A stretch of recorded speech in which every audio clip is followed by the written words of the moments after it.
Welcome to Not Milk Never Milk. Subscribe if you're lactose intolerant. You start right in Settings. Open Accessibility and turn Talkback on. This gives spoken feedback immediately.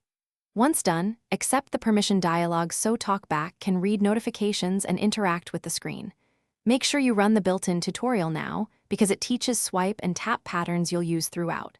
You'll learn basic gestures quickly. This prevents accidental taps. If your device asks for voice data download, allow it to get full-quality speech. Continue when the tutorial completes. Once Talkback is active, navigate to its settings to tailor how it speaks and responds. You can slow the speech rate for clarity, change pitch, or pick a different voice so cues sound natural to you. Make sure to set keyboard echo and verbosity to control what content is read automatically.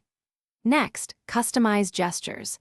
Change two-finger scrolling, single-tap delay, or the gesture tutorial. Also connect or configure a braille display or external keyboard if you use one.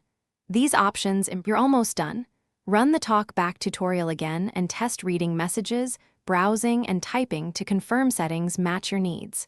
Then enable the accessibility shortcut so you can toggle Talkback quickly with a button combo. If speech or gestures misbehave, restart the Talkback service or reboot the phone. Make sure the Accessibility Service app is updated. If problems persist, reset Talkback settings to default and reconfigure.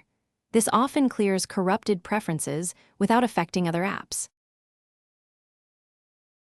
Thanks for watching. If this was helpful, leave a like and consider subscribing. See you next time.